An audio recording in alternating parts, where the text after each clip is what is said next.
Hi, Phil Schoenberg, Fastpitch Power. We have three sets of foundational drills for developing pitchers. And actually, even our advanced pitchers use these drills in the off season to get back to basics, so to speak, and to solidify their mechanics. The first set of drills are called fundamental drills, which is basically forearm fire and forearm fire with a drive through. We've shown that to you many times, and I'm not going to delve too deeply into that right now. But the second set of drills that we do, called muscle memory drills, are the endgame set. Endgame 1, endgame 2, and full endgame. The one that we haven't touched on all that much, and we've had a number of requests from several of our followers to discuss it a little bit more in detail, are the transitional drills. These drills are called reach, track, fire, and drive, and there are three different drills in the reach, track, fire, and drive sequence that take you from the foundational drills of forearm fire and endgame back to the 8-foot circle. So first I'm going to show you what these drills look like from the side. And for all intents and purposes, these drills are pitching. Except I'm going to be stopping in three critical places: the reach phase, the track phase, and the fire and drive phase. I'm going to show you reach, track, fire, and drive 1. Now, generally speaking, obviously I could do this to myself. I could say this to myself, but it's good to have a coach there with you to give you the cadence. And you're going to start out slowly because you want to engage your core. You want to feel the strength you need to be balanced in each one of these phases. So the first command you will hear is going to be reach. And you're going to be on the pitching rubber, and you're simply going to reach out with your stride foot and both hands covering your target. That's your reach phase. Now this may look easy, but it's not. I'm having to engage the strength in my core and trunk in order to be able to stabilize myself in that position. Now you're not going to stand there as a pitcher when you come exploding off the pitching rubber and reach for 3, 4, 6, 10 seconds, but it's a great thing to do because these transitional drills are not only great pitching drills in and of themselves, but they are also great core and trunk strengthening drills. So the first command is going to be reach. And there I am. I am extended, I am balanced and vertically stacked. The next command is going to be track.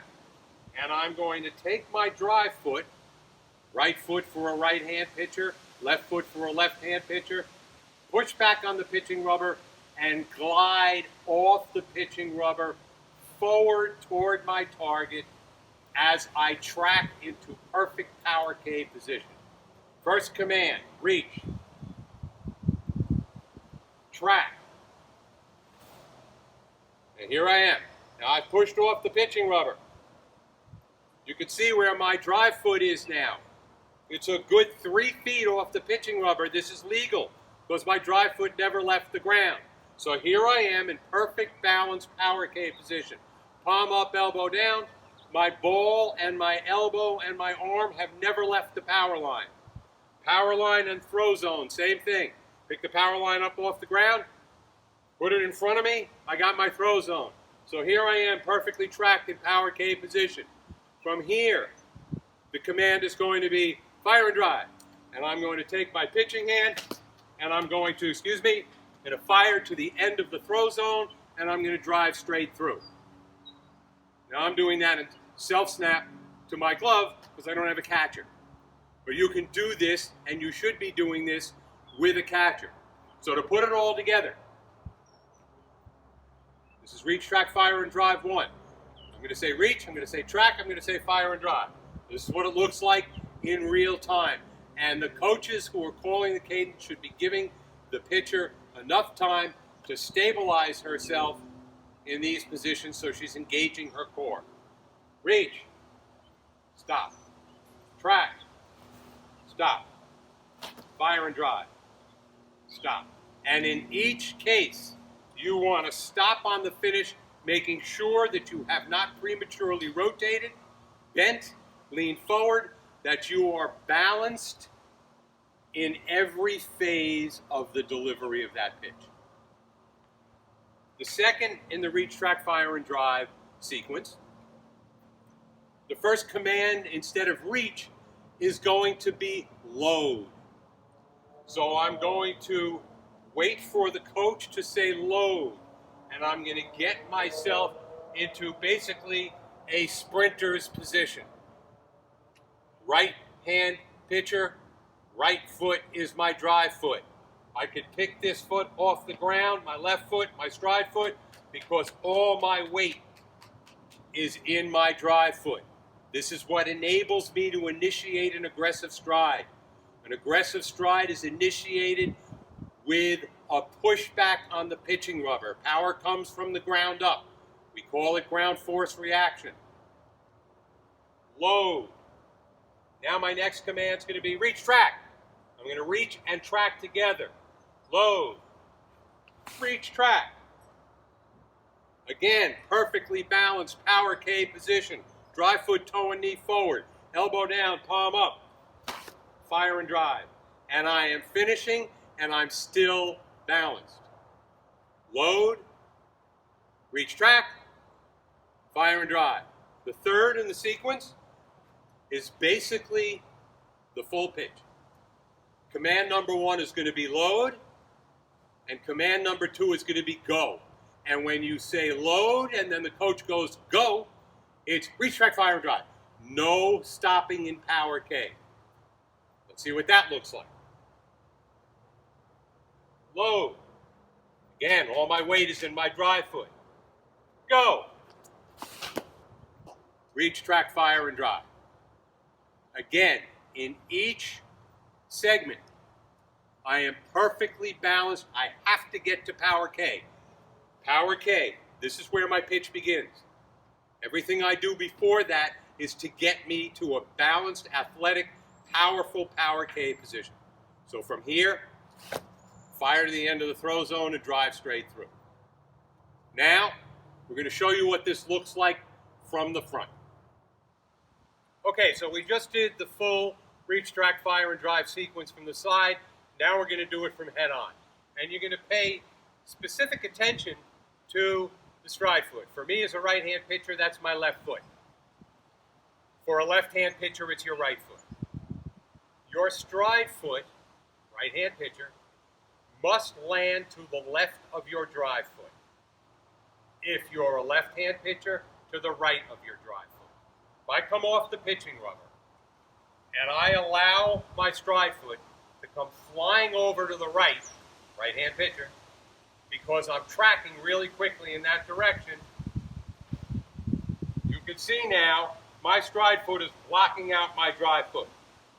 And you can also see that my pitching hand is behind my body. Now, I do not have access to my throw zone unless I do something funky with my body, like bend here, rotate here, all of which is going to break down my throw zone. And I never want to break down my throw zone. It will rob me of speed and command. So, I've crossed over, I blocked myself out. Now, I'm not going to move my pitching hand. I'm going to move my stride foot where it belongs and watch what happens to my pitching hand. Coming right at you now. I have perfect access to the throw zone to fire the ball straight to my target without my throw zone breaking down.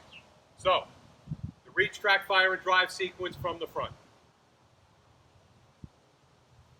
Now, when I reach out my stride foot, I want you to look and see where my left toe is pointing. Very often what you'll see in young developing pitchers is what I'm going to show you first, then I'm going to correct it. Reach. Now you'll see, because a lot of young developing pitchers have weakness in their glutes and hip flexors. And my stride foot is pointing off to the right, because that's where it wants to go. Okay? When I land now, I'm going to be crossed over, and my hand, as we discussed just a minute ago, is going to be behind my body. So when I reach, you couldn't see this so well from the side, but you can see it here, My drive foot, toe, and knee are going to be forward, okay? Pointing at my target. Reach. And I'm balanced. Now, my toes taking me in the direction I want my stride foot to go. Track. Now again, I've landed perfectly in power K position, and I have access to the throw zone, and I can fire and drive straight through in balance, without rotation, without bending and leaning, without reducing command in the strike zone and speed. Reach, track, fire, and drive 2. Load. Reach, track. Glove hand pointing at my target. Accessing my throw zone. Fire and drive. Straight through. Again, I am still vertically stacked, balanced, and tracked. I am not rotating to finish my pitch. I am not breaking my throw zone down. Third, load, go. Go being reach, track, fire, and drive. Load, go. Reach, track, fire, drive. And I am perfectly balanced in all phases of the delivery of the pitch. This is critical, not just for pitching, for hitting, for any athletic movement you can think of. In order to maximize power, and in this case for being a windmill pitcher, command in the strike zone, that 17-inch square, 43, 40, 35 feet away, depending upon how old you are, you need to be athletically balanced and powerful. So the reach, track, fire, and drive sequence is excellent, not only for getting you from the fundamentals back to the 8-foot circle, but also in helping you to develop the core strength you're going to need to do that. I hope that this has been useful. Love to hear your comments. Talk to you next time.